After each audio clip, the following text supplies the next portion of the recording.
Hey guys, and welcome back to my channel. So I know it's been a little while since I last uploaded, but I promise it's for a good reason. Me and my girlfriend took a long journey moving all the way from Nebraska to Los Angeles, and we just got settled in our brand new apartment. And right here, it's actually Friday the 13th, so I figured we could celebrate together, even though this video is probably coming out a few days after that. And how I wanted to celebrate that with you guys is by talking about one of my favorite found footage and horror movies in general. That film being 2018's Gonjiam, Haunted Asylum. 시작합니다. 귀신살 극대장. 체험에 앞서 방송 순서를 간략히 설명해드릴게요. 이거 다른 데랑 레벨이 좀 다른 것 같아. 여기 지금 우리 말을 따라야 되는 거 아니야? 웃음에서 나온 게 진짜예요. 여기 뭐야? 지금 일어나고 있는 거 진짜야! 우리 나가야 돼! 누가?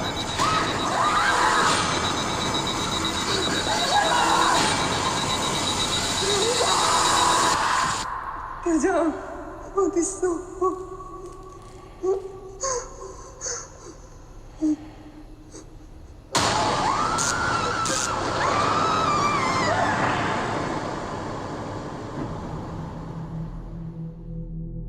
Now, right off the bat, I know a lot of people are going to dismiss this film because it's found footage. I definitely understand, because the genre 90% of the time is god-awful. The films are pretty generic and formulaic, and they really don't even use the found footage genre to its fullest extent. But personally, that's where I think Gonjiam thrives. It's a film that honestly isn't trying to do anything completely different. It's not trying to change the genre by any means. But what Gonjiam does is it successfully takes the found footage genre and really pushes it to the extreme. From here on out, we're going to talk a little bit of spoilers, so there's your spoiler warning. The film starts out with two kids exploring the haunted asylum, which is a real place in South Korea. And most importantly, what these kids are trying to do is open the infamous room 402, a small room in the building that no one has been able to open since the asylum closed. Try as they might, they can't seem to get it open, and suddenly they hear a ping pong ball coming down the hallway. Their broadcast abruptly ends with us seeing what looks like a face in one of the doors. One of our main protagonists, Ha Jun, runs a horror channel on YouTube called Horror Times. And after seeing the teenager's video, he decides that he wants to investigate the building himself along with 6 other people. This is where I think the film is really going to lose a lot of people because it's really slow paced for about the first hour. We meet and get introduced to all 7 of our main characters, and they just kind of party for about the first 30 minutes or so before even going to the asylum. The entire first act pretty much is us getting introduced to our 7 main characters and them just getting to know each other.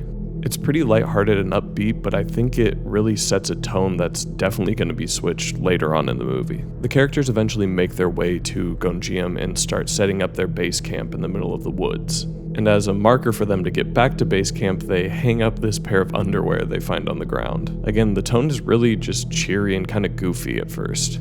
The group plans on live streaming this entire event, so they have GoPros wrapped around their collar facing their heads so they can show their reactions. The leader of Horror Times decides to stay back and set up base camp, control the live stream, while the other 6 begin to head into the asylum. They split up into different groups, taking on different floors of the asylum. In between them setting up all these different cameras, each group searches one little room or area of the asylum. Now, as everyone split apart, we learn that the 3 guys are actually communicating with each other separately. They're basically setting up all these hoaxes around the asylum to scare the girls and bring up their viewership. They learn pretty early on that you can make some serious money live streaming this kind of stuff, so they're just gonna fake the entire thing basically. And it's not until about an hour into the film that we get our first real encounter. As 2 of them are trying to open room 402 for the first time, the other 4 go to the group treatment room. In the room, we see a ton of these coffins or cabinets that have holes about where your head would be. So obviously, one of the girls decides to put her whole arm into one of these coffin holes. Something seems to be trying to pull her into the coffin or at least rip off her arm doing so. She eventually gets out of its grasp, and as she falls on the floor, we discover these huge scratch marks going down her forearm.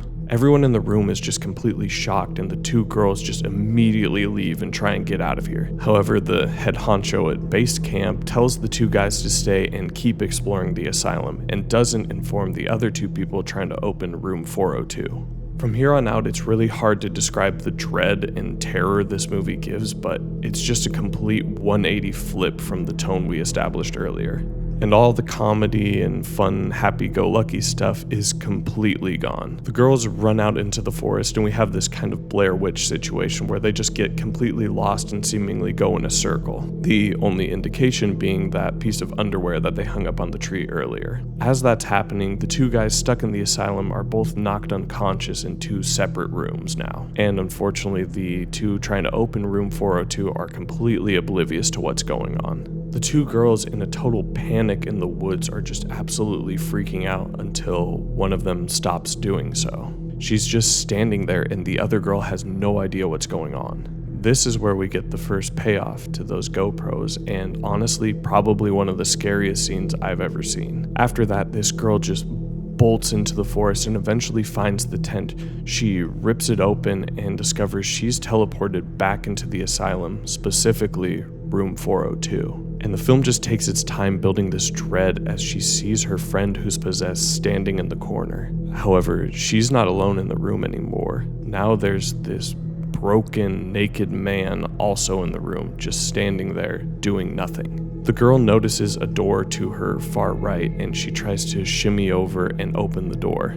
As she's doing so, she hears something just sliding across the floor. This girl is just breaking down emotionally, and you can see how horrified she is, and we're pretty much equally horrified. The scene has not broken its tension whatsoever, and that's what I really love about this film. It doesn't cut away. It doesn't give you that satisfaction of being completely scared until the very final moment it can. Now, naturally, the man runs at her and presumably kills her. One of the guys who was knocked unconscious earlier runs upstairs to meet the other two at room 402. He's just freaking out, telling them that they need to get out of here, and we see that same ping pong ball bounce down the hallway. We cut to black and then cut back to see these three now also trapped in room 402. The three are standing in this shallow pool of water, and they find out really quickly that they're not the only ones in this room. We see through night vision that there's a girl, presumably one of the victims of the asylum, that's also in the room with them. And again, I can't really do it justice because it just drags this scene out for so long, but eventually, one by one, the three become possessed and it turns completely dark. Now, Ho-Jun, the guy still sitting in the tent, decides to make his way into the asylum as well.